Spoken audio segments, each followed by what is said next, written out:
Hello po sa ating lahat. Muli, nandito tayo para magbigay ng reaksyon o pananaw ukol dito sa mga trending issue sa kasalukuyan. Okay. So, sa kasalukuyan, ang isa sa mga issue ay itong PUGOS. Itong Philippine Offshore Gaming Operators Operation. Okay?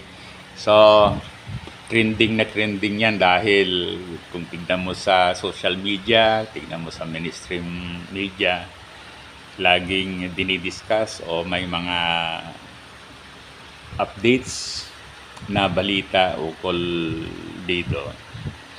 Okay. Sa pagkakaalam ko, noon pa, I think even during the before the time of the administration of President Duterte, mayroon na yan, kaya lang talagang kaunti pa.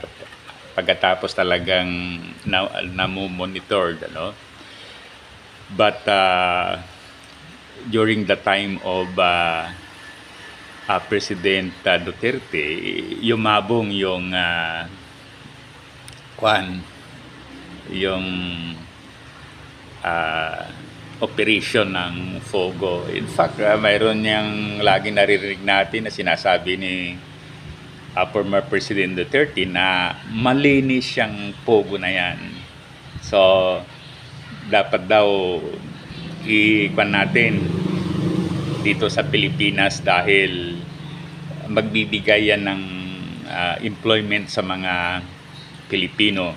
Bagamat ito ay naiban o ipinagbawal sa China at iba pang mga bansa. Okay? So, yon ang ulat na nakuha natin, Okay. Then, kung titignan natin, yung mga dito ay mga Chino.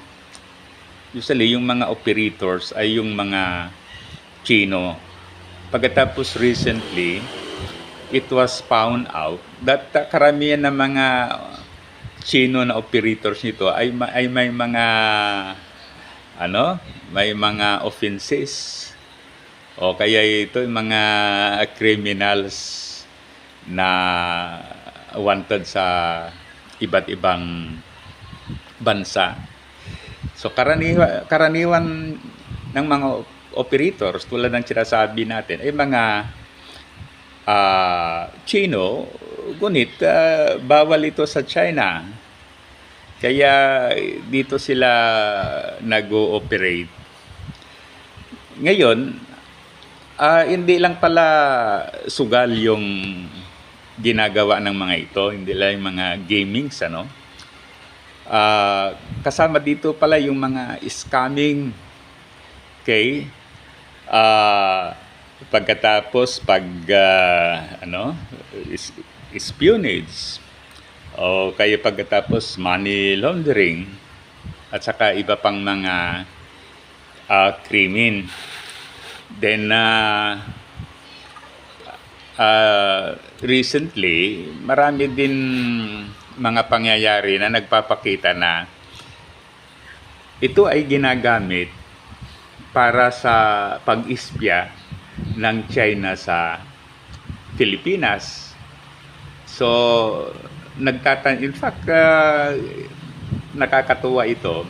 Nagtatanim sila ng mga Chino sa Pilipinas para maging Pilipino.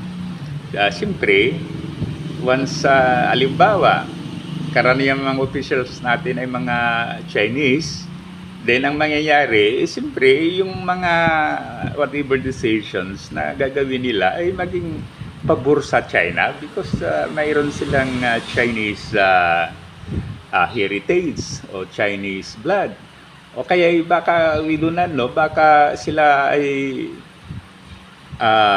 may mission dito sa Pilipinas. So, yun mga nangyayari. So, tayong mga Pilipino, let us be aware.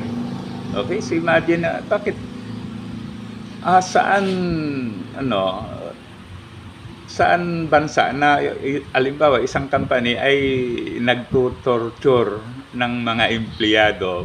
Parang bago ito it's something unbelievable.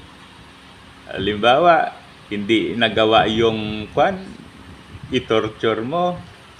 Ang pagkakalam ko, halimbawa, sa isang company, pag yung isang empleyado, hindi niya nagagawa yung, let's say, yung kanyang trabaho, then ipina-fired siya, inaalis sa trabaho.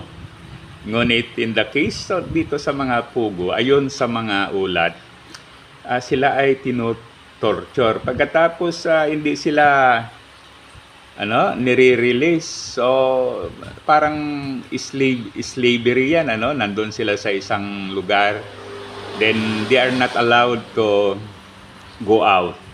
So ganon yung situation. Okay?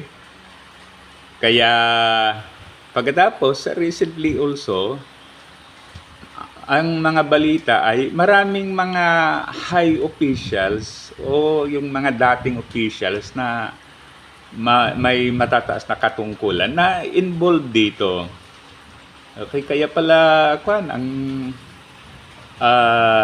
grabe yung nangyayari dito sa Pilipinas dahil sa Pogo. Ngayon, kung titignan mo talaga yung mga bad effect,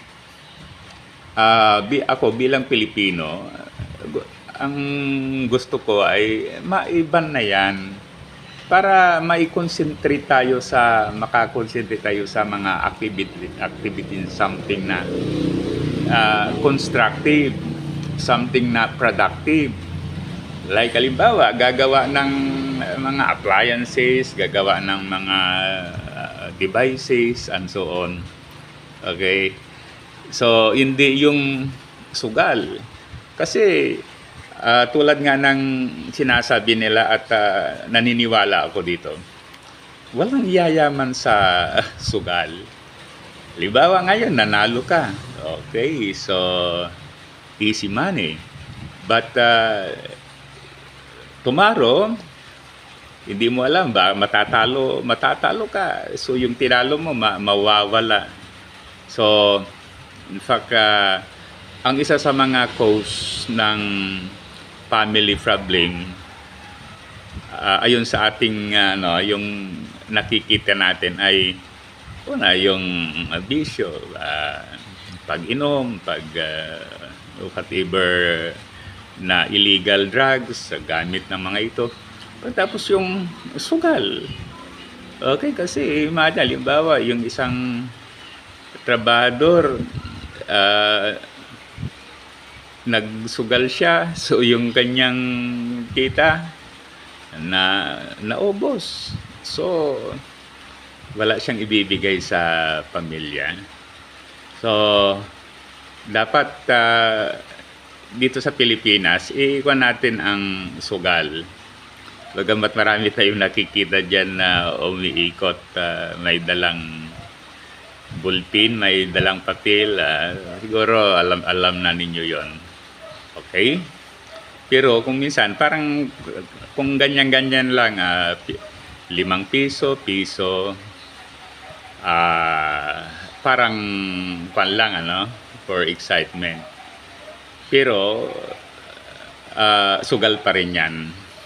Okay? Pero itong sa Pogo, talagang grabe kasi yan nga scamming. Although, sa pagkakalam natin, ang mga nagsusugal dyan ay karaniwan ay from other countries. Okay? Kaya ang natin, iba na yan.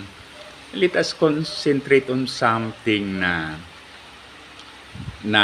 mas nakakatulong, mas productive, mas yung hindi violent na paraan para kumita tayo. So muli, thank you. Sana i-like at saka subscribe sa ating YouTube channel. Babuhay tayong mga Pilipino.